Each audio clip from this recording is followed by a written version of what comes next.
Hi everyone, I'm Andy Forrest. I'm the co-executive director of learning of MakerKids. Nice to see everybody here. I should find my clicker thing. Here it is. Great. So I'm really excited to be here in the Bay Area. We're the first youth makerspace in Canada, and we're one of the first youth makerspaces in the world. And I'm excited to be back here because we've learned so much from the Bay Area. When my wife and I were first forming this idea, we came on a scouting mission here and we visited all of these amazing organizations. We met with people from here and you really helped guide us and inspire us. Thank you so much. It's really amazing to be back here sharing stuff back with you. So thank you. So where did we come from? We were literally a garage startup. We started in my garage. We just set up all the tools that we had. I'm a parent. I'm not a teacher, but I am a maker. And I wanted to do some making activities with my kids. So thought it would be even more awesome if we did it with our friends too and had some group activities together. So we just started doing things. And that's really the first lesson I'd like to share with you is just start with what you have. You don't need a space. Maybe you just need a cart. It's plenty. So then we grew and grew. It was very popular. And in 2012, we opened a permanent makerspace. And we set it up with even more tools. My wife and I used our wedding as a fundraiser to get our first 3D printer. And we just got what we could. So no. Although that's a good idea. We need a laser cutter. Yeah. So and I knew we were on the right track when we were setting this up too, because a girl from one of the summer camps that we did before saw me passing in front of her house. She ran out and she said, "When is MakerKids opening?" We knew that there was a demand for it. So in 2013, we were pretty much doing everything we could on our own.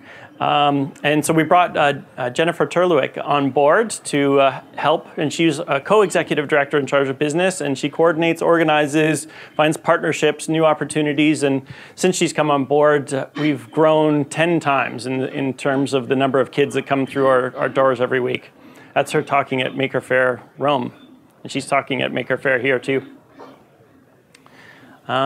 And so that allowed us in the fall of 2013 to open another floor. And we started our digital makerspace and we equipped it with some laptops from Intel and some 3D printers from 3D Systems. And we arranged some partnerships with them to create some curriculum and develop some things in exchange for all this awesome equipment they're giving us. And we now have about 12 programs each week. We've got stuff throughout the entire summer camps, so we're doing pretty well. Curriculum development is a really great next step for us because part of our mission is really to spread this to everybody in the world who wants to do making with kids. So we're creating open source curriculum modules for teachers, libraries, and hoping to just help spread the word through that. So if you're a company with a device that you don't know how that kids could use it, talk to me. We can figure it out and help you reach kids with your making gear and equipment and your institutions. So that brings me to what to teach. So this is a big stumbling block for a lot of people. And I'll tell you first what not to teach, and that's school. I was looking for quotes and I thought, okay, I'm gonna one up all the people that are saying our educational institutions date back to the Industrial Revolution or back to the printing press. So here, it dates back to ancient Mesopotamia, thousands of years ago. It really is very much the same. And we live in the post-information scarcity era. Kids do not need more facts crammed into them. This is not the way to teach. This is how we teach. We teach production-centered learning. Kids are producing things. They're designing, they're creating their own things. We teach interest-driven. When kids are following their own interests, they're so much more involved and motivated to learn these skills. Networked. We live in the most amazingly networked human society ever, both online, of course, with the internet, but offline as well. Our human networks are getting stronger and stronger. Peer collaboration. When learning takes place in a socially relevant environment for kids, it's so much stronger and more powerful for them. And then finally, for an authentic audience, kids are making stuff for themselves that matters. They're making it for their families and their friends. These are things that matter to them. So those are our core tenets. And we start with real tools. So we have no Fisher-Price plastic drill sets to start them off. We give 3-year-olds real drills. And he's happily drilling screws into a block of wood. He doesn't even care what he's making. He's having a great time. And when kids are older, when they're about 8 and up, they can come on their own. And they have the manual dexterity. They have the self-control. They can learn to use these tools safely and effectively. And of course, processes are important to make sure that that's safe and effective. So how to teach these skills? So step-by-step skill building is one way. Who in here built a spice rack in shop class? Yeah, a lot of people. I built one. And you follow the steps, and you come out with the exact same end product as everyone else. I took mine home. Spices didn't even fit in it. And it turned out that the shop teacher had shrunk the plans down to save wood. What? It was all about the skills, about just you learning to use these tools in a skill-driven way. But that doesn't create innovators. That doesn't work. That said, this is awesome. Don't get me wrong, this is awesome, but it really illustrates the difference between a kid's makerspace and an adult's makerspace. Adults are already engaged if they're in your makerspace. You teach them how to solder, and they understand the capabilities that unlocks for them. And they can see the possibilities that they're going to be able to create with that skill. With kids, they have trouble recognizing that. They get turned off by just being told this mechanical step-by-step skill to execute. They don't see the possibilities of it. So that's a really important thing. So we try to teach everything in an interest-driven manner. So here's just an example. This is Zoe. She's, for her project, she was designing a bow and arrow that she wanted to be able to shoot frozen marshmallows through a block of wood. I don't know why, but it's awesome. Yes, you're going to build that. So we have a vacuum press that we can make curved things. It's made for skateboards. And she was going to need to cut a form to form this bow against, so that while the glue was hardening, it would dry in the right shape. And in her words, she was afraid of motorized pointy things. So that made it very, very difficult to cut a 2x12 piece of lumber into a 4-foot-long form. And she asked us to do it. You're better at it. Can you do it? No, this is your project. If you don't want to use that, that's fine. Find another way. So after a few hours of sawing, she agreed to learn how to use the jigsaw.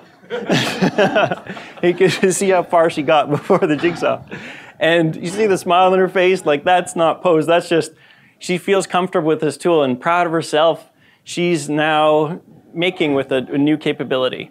So that's a very powerful way to do it. So just in terms of our project process, the way that we usually progress is we start with play. So you understand just the capabilities of the tools and materials around you. Just play with the 3D printer, maybe download some objects, print it out, see what it can do. And then we move on to brainstorming. And thank you, Tony, for helping our brainstorming process so well. Young Makers has a really good structure, which is really like come up with lots and lots of ideas and identify what the awesome parts of that is. And cut away everything else. And then expand that awesome and keep focusing in on that thing. Because kids have all kinds of crazy, wonderful ideas that are impossible to do in the time and materials that are allocated. But if you find that core that's really awesome, you can frequently turn it into something that's achievable. So achievable brings the next step, making a plan. We have a rule in the shop where you can't cut anything until you have a plan with measurements so that you can explain it to somebody. That makes sure that you're using the materials appropriately, and you're not going to waste things, and you're going to be able to create it. That also helps you identify the unknowns and research the solutions to those unknowns. Because that's a part of being a maker, is knowing what you don't know and finding out solutions. And only then do you build. And we tell them part of the process is to fail, because if you're going to fail. This is a new thing you're creating. You don't know how to do it. You're going to have to figure it out as you go along. And we have signs up. It's all right to fail. You learn so much. And when somebody fails, we always say, yay, a failure. And we learn what happened from that. And then eventually they get to success, whatever that success may be. So here's just an example. This is just from last week. We had a group of grade 10 students in the shop for a week, and we started out with play, and we showed them 3D printing, we showed them Arduino, we had some activities just to play with those things, and then we got into brainstorming. These guys wanted to build a hovercraft. So we identified what part of that was awesome. They looked at a shop vac powered thing that would hold up a person. They looked at some radio control things. They wanted to make one they could control. And you can see from here, there's a whole bunch of stuff they tried and failed. Like this, they 3D printed a turbine. They shrunk down a big design, shrunk it down. As soon as they spun it up at high speed, it just exploded all over the place. So they tried something else. They learned about the 3D printing process. This great skirt that they made in the lower left corner there for the hovercraft, they learned to use the sewing machine to sew that together. It didn't work either. It's fine. They figured out a new way to do it. They're trying to figure out how to direct the airflow in the upper right corner there, experimenting with guiding the air in different ways. That didn't work either. You can see the final product down in the lower right corner is very different from the iterated steps. And they worked through lunch. They stayed extra time. They were dedicated and motivated to get this done and learn all the things they needed to do that. So that brings us to the next thing, which is peer collaboration. So educators talk a lot about how do we get girls interested in STEM, science, technology, engineering, and math. I think this is one of the key things. Girls love working together. They really enjoy working with their peers. And this whole process of interest-driven, creative, open-ended learning really allows that to be in an exciting way for them. This is from our first year. We were making soapbox cars, and I thought, well, we'll let them make their own challenges, but I was expecting the challenges for the cars to be like which one's the fastest and things like that. Well, the girls decided to all work together in a big team, and they decided to come up with their own challenges. The first one is they wanted to all be able to fit on it. So it's huge, it's 8 feet long. And then they decided they wanted it to be comfortable. There's cushions, and they wanted safety. There's seat belts, and they wanted everyone to have a job. There's a flag holder, there's the brake person, and there's the person who steers, and there's a giant rope at the back that I held behind because it's 8 feet long and huge, and I didn't want it running away from me down the hill. And the steering didn't work at all, but they designed it, and they were really proud of this whole thing. They didn't care the steering didn't work, and they didn't care about how fast it went. That wasn't one of their challenges. We also find things like with an artistic component, girls gravitate and love. Like 3D printing is amazing. I was at attending a talk at South by Southwest on girls in STEM. How do we get them interested? And then I left the talk and went back to our booth, and where we were teaching kids 3D design and printing. I looked around. It's all girls. They're all working together, and it had been mostly girls the whole day, I suddenly realized. And wow, just come up with activities that they like, and they'll flock to it. This is a 3D printed keyboard controlling an Arduino that makes different tunes, so they can actually, it's a playable keyboard they put together in a week. All right. So next point is authentic audience. So this is about celebrating what they've made and really appreciating them as a maker as well as the thing that they've made. So for our longer programs, we always try and have a presentation day. We invite in the community, their parents, their friends, show off what they've done, and we encourage them to talk about the process too, not just this thing at the end. And we always ask them, like, what advice would you have for the next group of kids doing this project? And they always come up with things that were challenges, that were personal challenges for them, which is so rewarding to see that those lessons are really sinking in. Also, we had a local television station, a breakfast program, come in, and we thought, well, let's get some kids in. We had 15 kids who showed up at 6 in the morning on a school day to show off their project. It's so exciting for them to be able to do that for a real audience. So how do we get this done? Volunteers are key. The low student to instructor ratio, or student to mentor ratio, we like to call it, is very, very important because everything is open-ended and we need that help. So volunteers are wonderful. If you get the word out, people will come and help you. I can't tell you how many times someone has come into our space and said, wow, I wish there was a place like this when I was a kid. And that's your volunteer, because they know that they want to help the next generation experience that thing that they didn't have. Teen volunteers are amazing also, if you can keep their interest. They need to enjoy what they're doing too. So make it a social experience for them. They're opening up a chocolate TARDIS from their 3D printed TARDIS mold. We try, and if there's time, we get them doing some things in the class too, and we have a volunteer night where they do things. Our Minecraft drop-in nights, there's frequently more teen volunteers than there are participants, because it's a social experience for them. It's great. And a lot of our, the next step, of course, is teachers. So it can be hard to find teachers. They don't need to be masters in all of the different making areas, but what they do need to do is appreciate this different way of teaching. So we look for people that have volunteered first, so that they can see if they like the way we do things, and we can see if we like them. But also, more importantly, it just gives us a chance to work together first. When I'm looking at resumes, I look for like camp experience and other kind of experiential learning kinds of things, rather than just straight teaching experience. There's a lot of great teachers who do experiential learning as well, but look for that. And also we have a lot of teen teachers. There's a lot of kids who have come through the program as kids, as participants, have moved on to be volunteers, and are now teaching. We have 3 teenage teachers right now who lead classes. There's one of our teen teachers, Cole, is on a panel in Toronto right now about alternative education models. I didn't even know he was. I was looking for a picture of him and I found this panel he's on. Wow, it's awesome. And that shows just the confidence and growth that you can foster in them too.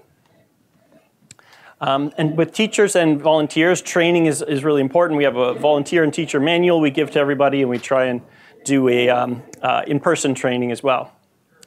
Community engagement is vital, reaching out to the groups around you. We do free events at local schools. They're fun fairs, street festivals. We get local real estate agents to sponsor you. They love being involved in the community. Then we can pay for parts and materials and do free stuff. We have free pay what you can open make nights, just to be inclusive and get people involved in what we do. And marketing, PR is your best friend. People recognize that this stuff is awesome. You just have to send out emails to the local TV stations, radio stations, newspapers. All these sites, TV stations, radio stations, they've all done pieces on it, sometimes multiple times. CTV's been to our shop multiple times. It's a great way to do it. Don't have to spend money on that. So, brings me to my last slide. I love this tweet. It's wonderful. But this tweet, this isn't about MakerKids. If you read it, she hasn't been there yet. This just shows the gap that there is in kids' maker education. So it's not about us. This tweet is about you. This is about what you're going to do to fill this gap. So just want to encourage you all to just get out there and do it. Fill this gap. Thank you.